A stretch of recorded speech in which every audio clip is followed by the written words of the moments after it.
Hello, everyone. Welcome to today's scene study for WondLa. I am Tony DiTerlizzi. I am the author and illustrator of the original books, the WondLa trilogy, and I also served as an executive producer for the series on Apple TV Plus. And I'm so totally excited to be here today with this for the special scene study with two of my favorite creatives from the team, Joy Ngiaw, the composer for the WondLa series, and Grace Davis, who was both a creative director and served as a writer on the series as well. How are you both doing? Amazing. I love you both. I love this team. So it's very excited to be here. Great to see Same. you. How you doing, Grace? Doing great. So excited to be diving into this. Grace, can you and I both agree that Joy has the best back? She wins for best Zoom backdrop today. Like she's got the piano, the guitar, all of it. Like Yes. just, Uh, yeah. well, these two are my most proudest project, both from Skydance Animation. So I'm very proud to share those two posters, highlight these two posters. That's awesome. I'm so excited to talk about these scenes today. Two of my favorite episodes throughout the series so far. And so let's kick it off. I think for me as the creator of the universe, I imagined it with words and pictures on a page, but both of you and the rest of the team had to bring the story to life in different ways. And so I'd love to get your perspectives on how you approached making the world feel richer and more immersive. Probably, Grace, we should start with you through story. How did you approach it? Well, I think the most important thing from a story perspective was we wanted it to feel both compelling and relatable. Yeah, So it needed to be engaging on a dramatic level, but also engaging on a personal level as well. And I think one of the ways that we did that was we made a real effort to stay in Evan Nine's point of view for basically the entire series. There's yeah. very few privilege scenes at all in which we, as the audience, learn something that Eva doesn't know. And so I think that that really makes us feel like we are Eva and we are going on this journey with her. Yeah. I remember having a conversation very early on with the producers and Bob Scanway, our showrunner, and talking about that the audience should never know more than the hero because it makes it harder to be empathic for the hero. They feel like they're behind us and trying to play catch up, and that's not a good place to be in. I felt like that was something we were so conscious throughout the entire production. Absolutely. And I think in particular because it is a story in which a dramatic question is hanging over the entire series, each season. Yeah, In the first season, it's really, am I the last human? And to yeah, learn anything that Eva doesn't know is to take away from the drama of that question. And then in the second, it's really like, where is home? Like, what is right. home? And Yeah. to learn anything before her would undermine that experience as well. So, you know, I love Hitchcock and I'm a big fan of, that bomb under the table quality where you're like waiting for the protagonist to catch up. But I Yeah. think for something like this, you really did need to be in her point of view to feel fully immersed in her journey. I agree. And those are themes that were obviously huge themes when I was writing the books.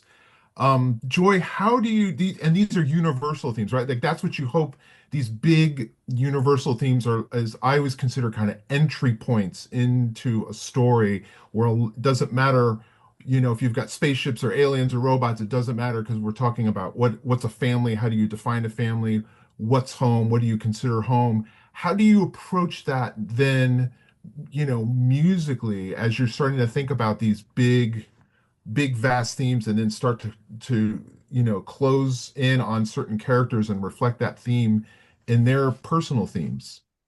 Yeah, absolutely. Thematic writing is so important in the One Love score. We spent a really good year, I think, to just really create these character themes, location themes, and kind of what you guys were saying. We're always thinking about the character's point of view.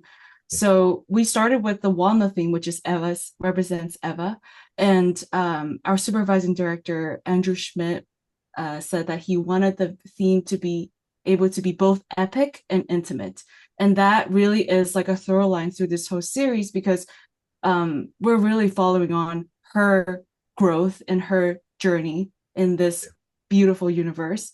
So having these character themes and location themes, I think establishes each different world very distinctively and kind of creates this very immersive experience for the audience. Because when we're in Lacus in season 1 or Solace, or we go to New Attica in season 2 or Faunus, each different location has its own unique sound palette.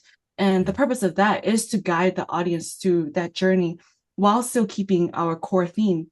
But it was really cool to see it develop and shape throughout season 1 and now into season 2, where we get to see as we were growing, the music is also growing as Eva is growing as well. So that's really special.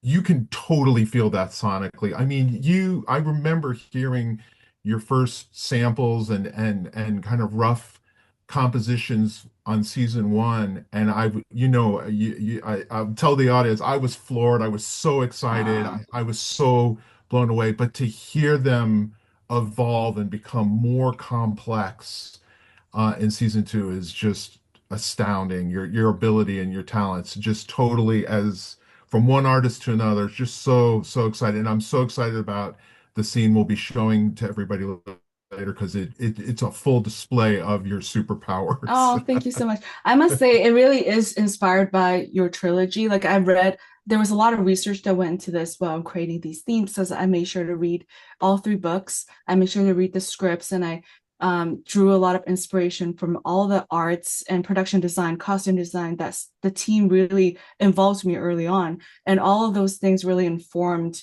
very specifically why I chose these instruments, instrumentation, orchestration, even melody. It all is very intentional. So thank you for saying that. It's all a team effort, and I'm very It is. grateful for this team. You bring actually a really good point up, Joy, that I think audience members, especially if they're readers, can agree with. I mean, I've had the fortune of having some of my other books that I've written adapted, and the thing that makes the WondLa trilogy so special to me is that we all work together on a team, and the fact that that you said you read all 3 books and it was a way for you to then extrapolate and interpret how you were going to start to tell these aspects of the story musically. Or Grace, you're thinking about how do we start dramatically constructing scenes to tell them with the writers and the lighting and the color palettes and the character design. And I always have felt that the books that were adapted, if I don't think the adaptation needs to be an exact replica of the book at all. I don't think it would actually work. But I think ones that where that you it's very clear that the filmmakers had a deep understanding of the source material and knew how to translate that onto the screen always makes for the best adaptations. And that's why I'm here today. That's why I'm absolutely so thrilled, and it was such an amazing experience working with obviously with both of you and everybody on the team. But I think that said, how do you take the spirit of the books and what you felt, what you felt the themes were, and then figure out, okay, cool, but I want to say it in my way. I want to be able, and you guys know that I was certainly that way about it. As from artist to artist, I wanted everybody to be able to express themselves in their own creative way. So, Grace, how did you approach that? I think just to echo what Joy was saying, the books were always our North Star in, the writing process. And even when we needed to deviate from an actual set piece or character choices, or maybe make something that was smaller, more tertiary in the books, more elevated for the series, I think we would always go back to something you shared with us, Tony, very early in the development process, which was the reason you wrote the book. Yeah. And you were always so generous with sharing that, as a parent, having a daughter and seeing her and knowing that you were going to have to send her out into the world, a world that was going to be in some way unfamiliar to you, and Yeah. hope that you had given her everything that she was going to need, but ultimately she was going to have to navigate her own way. That was something that each time we would have a story disagreement or a thematic disagreement, like that would be the thing that we would go back to is, why did Tony write the book? Yeah. How is Eva reflecting the fact that she is going into this world with this backpack that mother has packed for her in terms of emotional and just the things that she had given her as a parent, and how is she going to navigate a world that she was not at all prepared for? And that really kind of set us on our journey for every choice that we made. Yeah, I think I remember many conversations where, Grace, saw that as a daughter, and from your point of view, Bob's is a father like me, so our showrunner Bob Ganaway saw it from his point of view.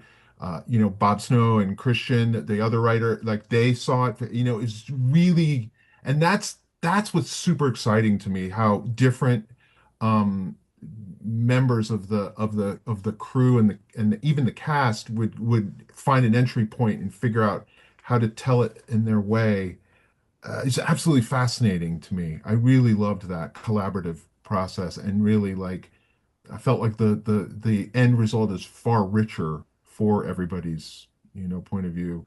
And Joy, like, I mean, I'm not a musician by any stretch of the imagination. So, but I think for you, like, how did you, when I heard the music, I'm like, of course this is the music. Like, but Oh, that that that that that that that making it seem so simple is actually so incredibly difficult. How did you find a way and say, I want to tell this story musically the way I want to, but I want it to feel like the books.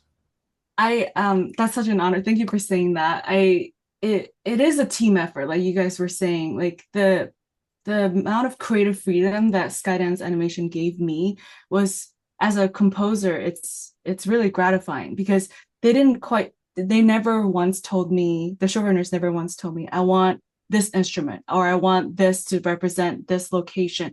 They kind of just let me play. And um I was always allowed to present ideas, and the team and I would just figure it out. Like I used so many unconventional instruments to show these different locations, and it's because of these conversations that I had with the creative team. Like they would describe to me, this is lacus, and look at all these, ropes, and they're all intertwining, and they're all like crisscross. Like these are what the infrastructures look like.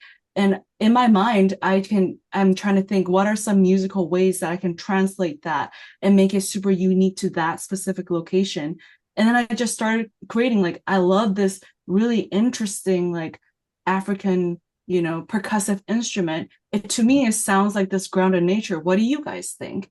And then it Right. was just like a back and forth of like, I have no idea what that instrument is. It sounds cool. It sounds unique for this character, for this location. Let's do it. So it's just, I wanted to create a score that was just accurately representing the vastness and the epicness of all these different alien tribes, all these different locations. And, as a composer, that's extremely, extremely gratifying and fun because I just felt like I had so much creative freedom to draw from all these different inspirations. I think you hit upon you both of you have hit upon the I think one of the big core components that has made this series so beautiful and heartfelt and entertaining, which is the collaborative nature, which Yeah. anyone in animation can tell you, yes, it's a very collaborative process, but it doesn't always go smoothly, right? And I think my experience throughout was that everybody was just working. They loved the project and was so excited to make it the best that they could. Is there any, we're getting ready to watch two scenes today, and can you think of any specifics where that collaborative nature like helped change the scene or the trajectory of the scene at all? Grace, does anything come to mind for your scene? Yeah. We're gonna watch a scene from an episode called Ghosts, and Ghosts was quite a challenging episode to write because so much needed to be accomplished inside of the episode without it feeling bogged down by exposition or feeling too heavy with the various conflicts that were going to have to happen. Right. It starts out with the Darius scene, which is quite magical and mystical. It Yeah. then, moves into a bar scene that sort of has a bit of an Abbott and Costello repertoire to it. Nice. And then obviously there's the breakup with Rovender, which is a huge loss for Eva before she ultimately finds Caruncle and then has that huge action scene with Bastille. Yeah. And so when we got to the scene with Mother and Eva, which is today, it really wasn't supposed to be another scene of conflict. But when I read the first draft in a table read, our head of animation really challenged me to think about what would really happen in a moment between a teenage daughter and a mother in that situation. And when I went back to rewrite it, I really took that note and thought about it deeply, and I realized this is the moment where Mother, for the first time, is going to push back on Yeah. Eva.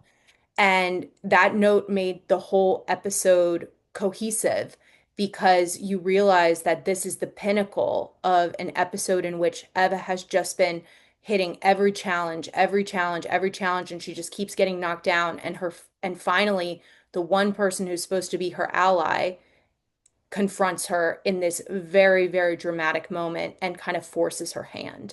And so Yeah. without that note and without that permission really to have another big breakup in this moment, in this episode, I don't know that the scene would have turned out the way that it is. Oh, yeah. Yeah, you're right. I can't wait to dig into that one.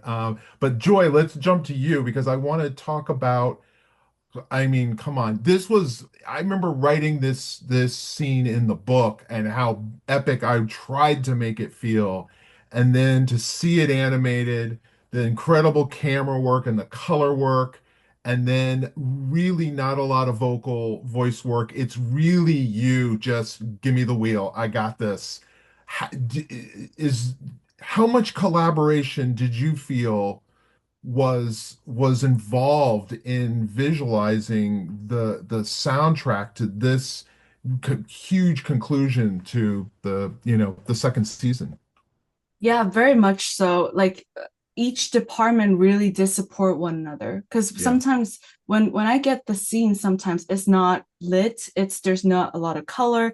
And Skydance is such a collaborative company that they're just like, here, Joy, here's the, lighting suit. Why don't you chat with him? What would it sound look like? And then I also was able to have all these conversations with Grace and Bob's and Andrew, not specifically about music, but actually focus on the story because what does inform the music is the story. And yeah, I'm at that moment worried less about what I'm going to write, but like really understanding what is Eva feeling right now when she's, all season one, she's trying to find her family, she's trying to find Urbona, like she's trying to look for answers.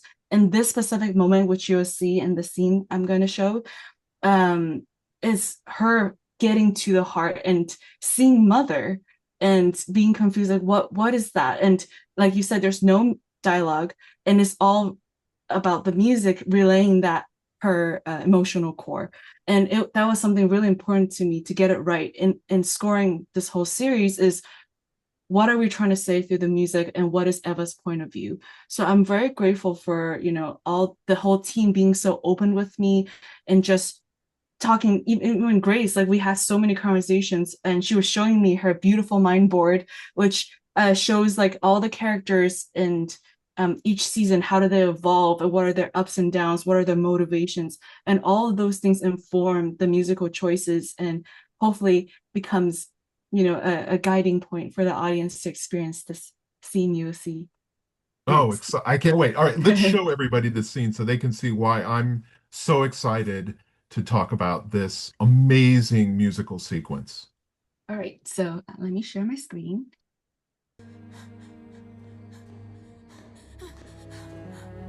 Injury upgraded from critical to grave. We must get you help.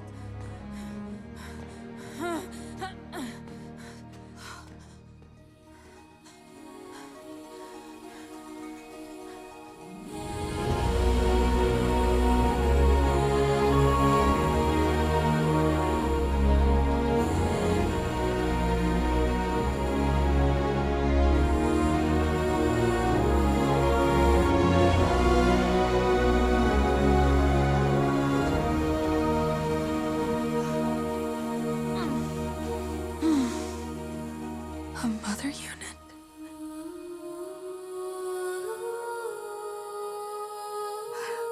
I'm here to save you.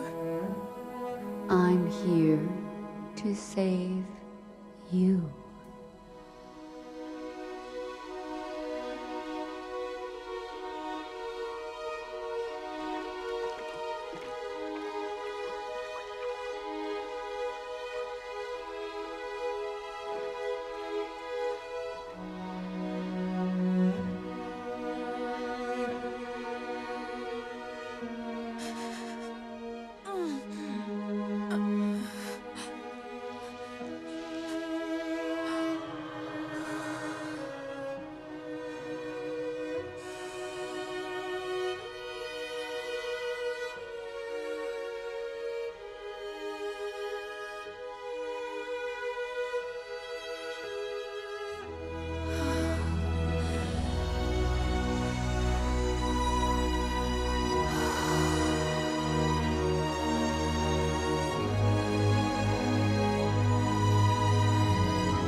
Miko? How can this be? Was I dreaming?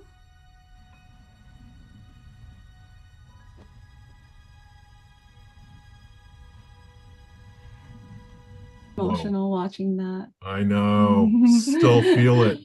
Still Yeah. feel it. It's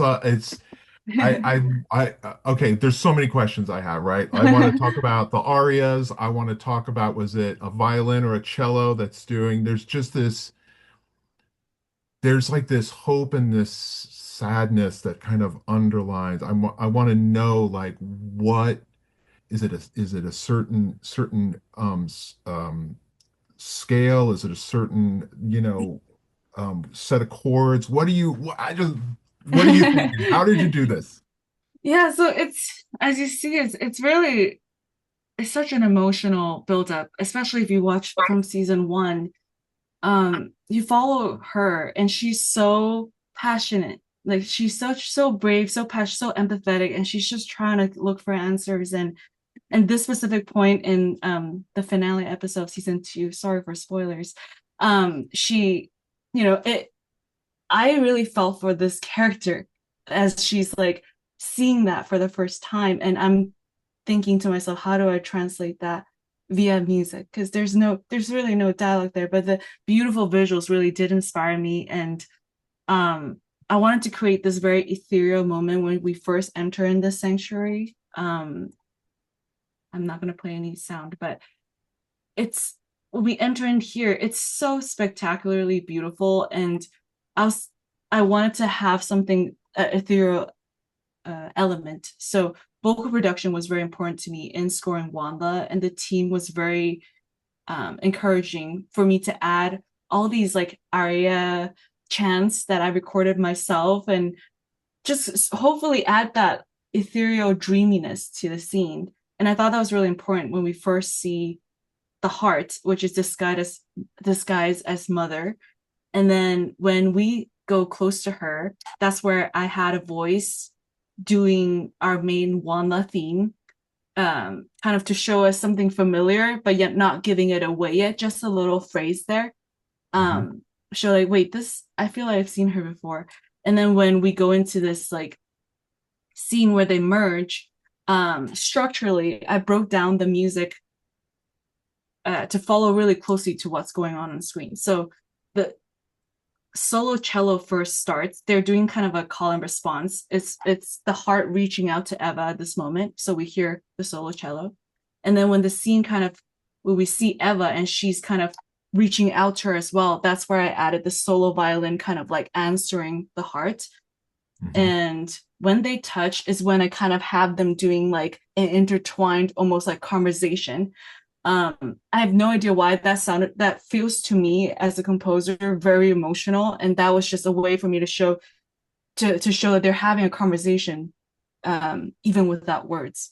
And then here, when they kind of start to like fuse together, I really just like brought the string section in, especially this moment when she breathes and her and the heart completely merges, is when I added the whole string section in. So all of these are creative choices to kind of, as a composer, break it down like in a way, still make it seamless and a cohesive piece, but yet really tie in closely with the story and the scene. That was just something really important. And then once we enter in the heart, it kind of builds, but then it drops down really dramatically to a very soft piano, but then solo cello and violin having a conversation again, which I think is unexpected for the audience, because you would think that it grows big, but because right now what we see on screen is so small, it's still building. I kind of like broke down the structure to be like very intimate again, which is again something that always drives the score of WondLa, that we need to be able to be both epic and intimate in our storytelling. Let me cut in right here just in case any of our audience members don't know what's happening, because I think that's going to further impact what you're describing. The stories take place on a desolate earth where there is no life. And what our hero Eva has now found is basically what we call the spark of life, or the virus generator that creates life and terraforms planets. So she's experiencing here literally the spark of life. And that's why I just like, first of all, incredibly hard to animate, right? How do you show that? Oh my But then, God. but the Yeah. music does so much heavy lifting here to guide us on how to feel of what she's feeling. So I'm sorry, I just wanted to, so people Oh know no, what thank we're you for that. watching here. Thank you for that, because I know how to translate it via music. So it's really, I love hearing, the creatives what their thought process is, because even the lighting here, look how beautiful this, oh my God, I'm so in awe of everything that this Yeah, team has brought. yeah. Everyone gave it their all, and I just wanted to make sure the music also honored that. So yeah, I mean it this is, you see the mycelium twirling, Mycelium. Yeah, yeah, mycelium, thank you, yeah. twirling, and actually the strings are kind of doing that in the background as well, as we see them merge together. And then it builds and it builds, and I added for the composers out there, a dominant 7 chord, which I think it always adds that intrigue, and there's like a tension that's building and we don't know what's going on. I feel like every time I add a flat 7 chord in there, it kind of just adds that anticipation, that tension there.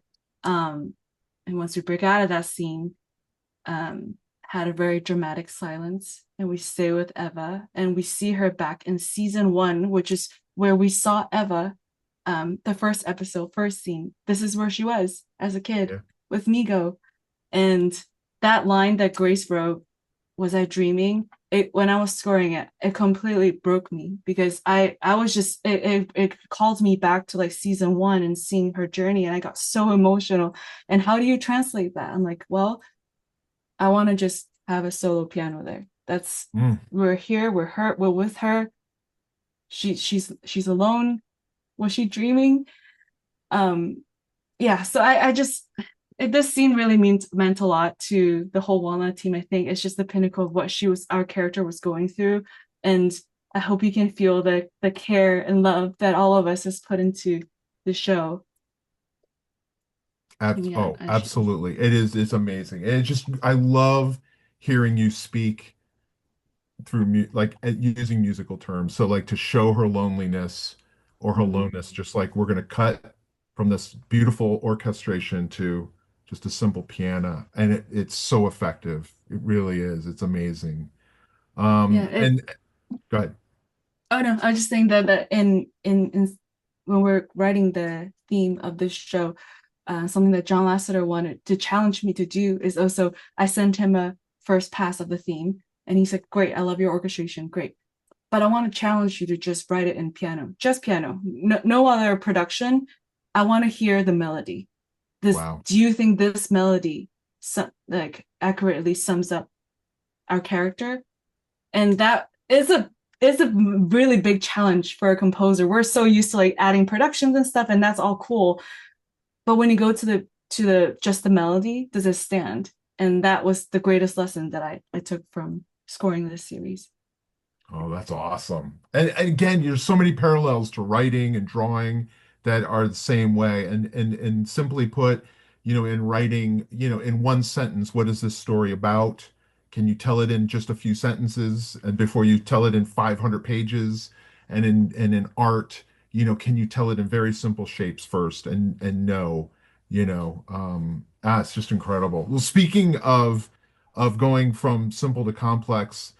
Grace, I'm very excited to talk about what appears to be a very simple scene, probably that happens in season one, that I feel becomes very complicated by the end. And I'm super excited to dig into this and talk a little bit about this story. So let's run it so everybody knows what the heck I'm yammering about, and then we'll talk about it. Megton, Susie, I need your help in the kitchen. You don't need our Mother, help in the listen. kitchen. Darius told me humans destroyed the planet, that they're all gone. But that can't be right. Where are all the other sanctuary-borns? I should never have deviated from protocol. We should not have left Sanctuary. Mother, Caruncle sold an Omnipod to someone in Solace. Someone named Zin. That could tell me where they are. So we have to go there now. You're sure Bestial didn't follow you? I'm sure. Then perhaps staying here is the safest option. Here? No, we are not staying here. An Omnipod. In Solace! First the patch, now the Omni, and this, look, I found this in Sanctuary. Eva, find me. I mean, someone is looking for me. We have to go to Solace. Enough! We are not going to Solace. Don't you want me to find my family? My first priority is to keep you safe. I don't need you to keep me safe anymore. Your selfish behavior would indicate otherwise. My selfish behavior? Betting me, sneaking out, you are being reckless and it's going to get you hurt. We are staying here. No, I am not staying here. Someone out there wants me to find them, and you're not going to stop me. As a mother unit, my protocol is to help you, to keep you safe. Exactly! You are a multi-utility task helper robot. You are not my real mother. Eva! And I don't need your help. Eva! I know the human. Where did it go? I didn't know it was human. I give you anything you want.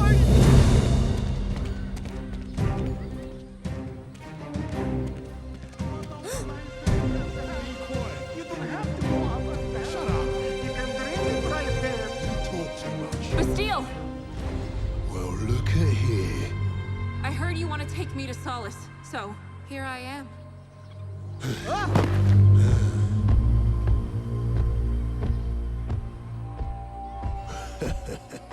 Well, well, well. Hello, human. Something so fragile should not be so bold. Perhaps that is why you're the last of your kind. Eva?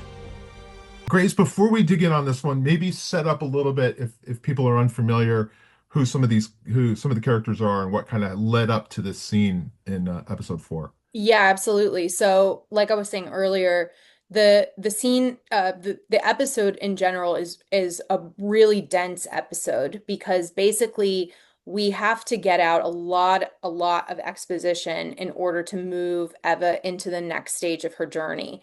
Yeah. And so we start the episode with her getting some really important information from Darius. She sneaks out to get information from Darius. She's devastated to learn that humans destroyed the planet. She Mhm. refuses to believe it.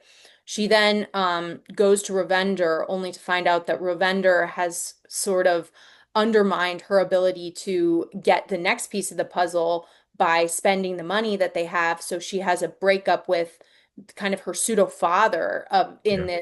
this series, which is very devastating for her. She continues to persevere. She goes to Caruncle, manages to bargain her way into getting the information she needs, only to find out that she's actually been stepped right into a trap. She then gets captured by Bastille and then is able to, you know, get out of it like through like sheer force of will, manages to outwit this incredible like gorilla alien ape, creature and get back to this, home of the Halcyones who have been kind of a safe house for them.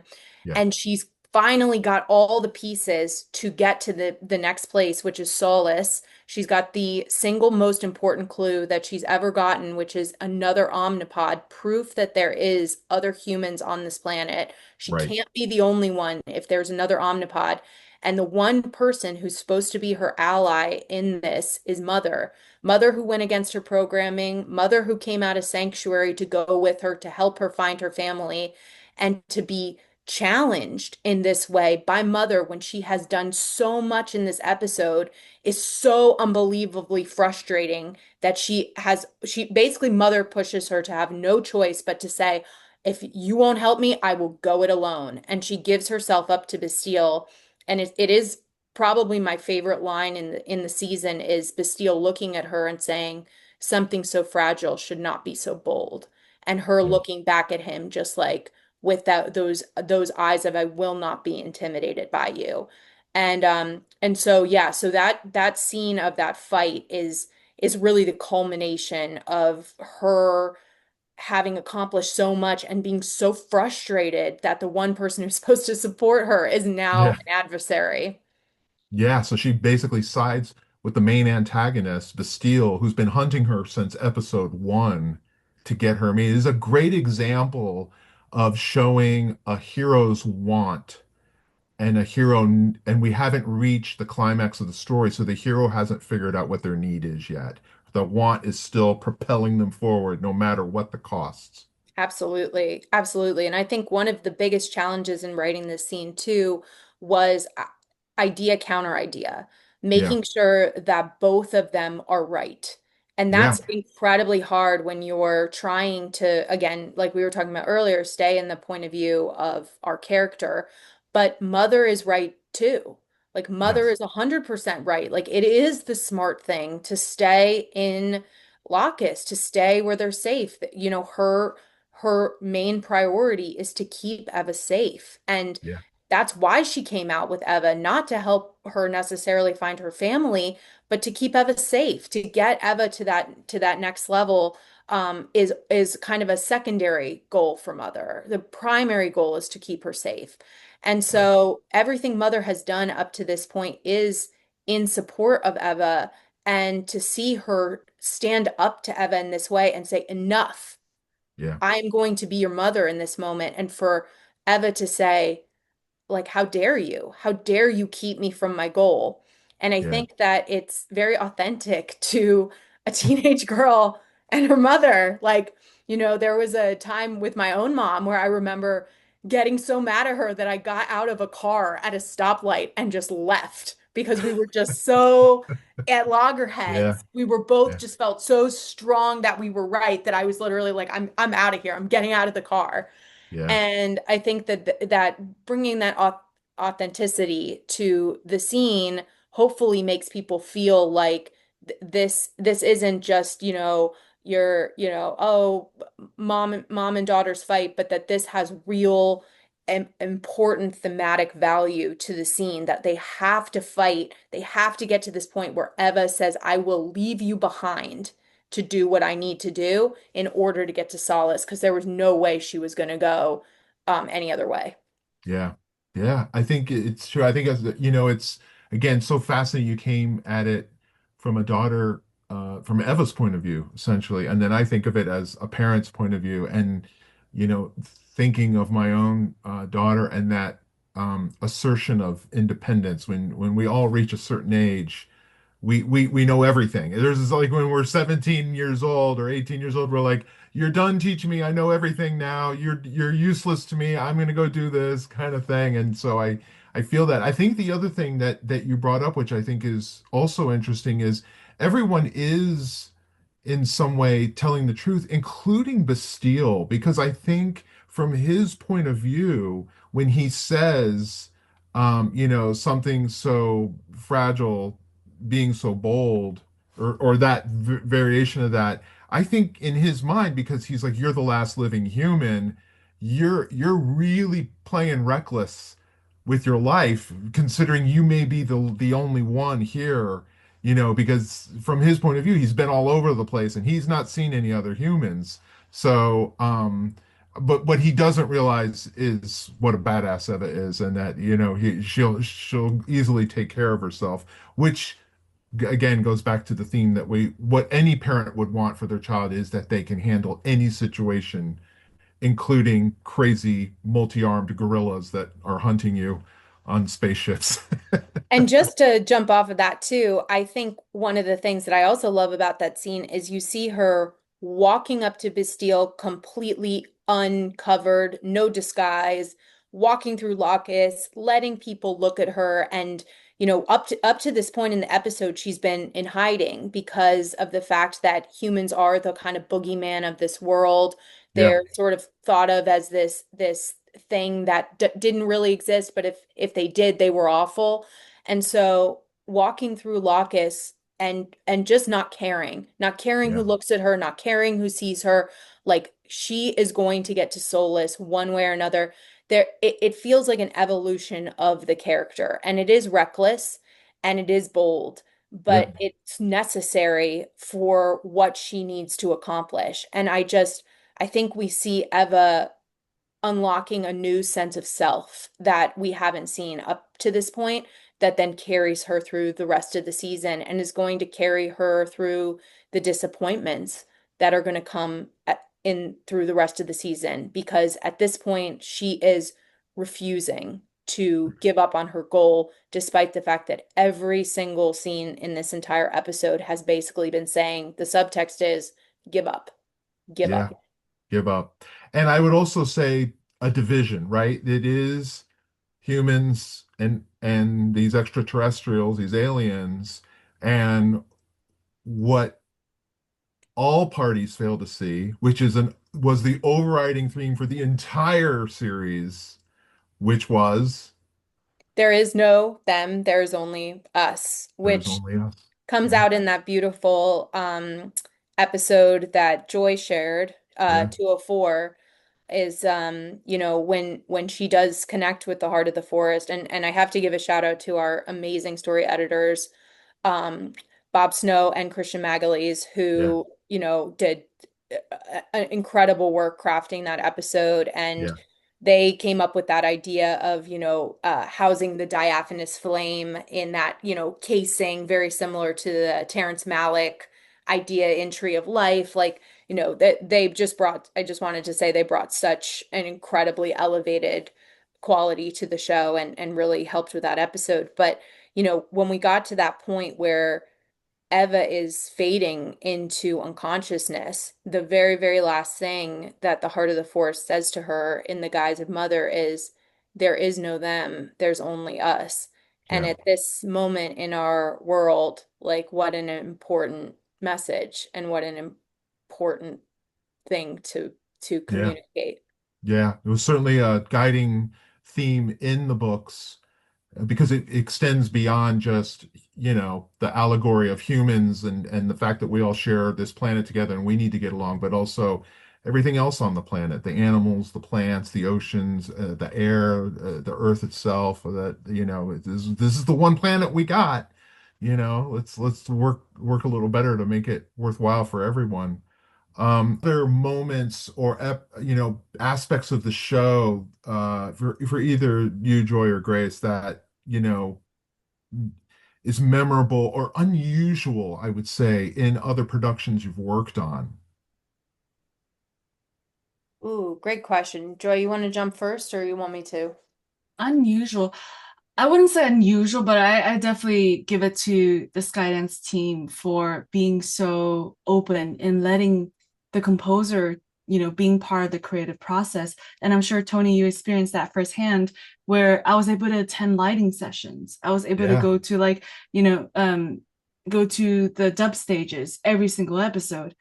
I was able to be part of like spottings for sound design, like all of those. We forget sometimes when we're doing our own our task, like as a composer, I'm supposed to write the music. There's so many moving parts in creating what we see on screen, yeah, and the opportunity to be part of those discussions. I think vice versa, I get inspired by the visuals get inspired by the music, and yeah, I get inspired by the writing goes, like it's all such a collaborative effort. And I mean, it's like our theme, there's no them, only us. Like we are trying to, put our hearts and our soul best foot forward for these characters who so deservingly deserve all our love and our care. So I would say that's why this collaboration working on WondLa with all these amazing people such as Grace and you, Tony, it's just been one of the greatest experience ever. And I would always take that with me. Like even now, post WondLa, we always talk about I'm still grieving our characters. I'm still grieving this collaborative process because it was just truly one of the best experiences I ever had. So Yeah, I'll just jump off of that and say this show was such a labor of love. yeah. I think yeah, Tony, you and I started together on this show back in 2018.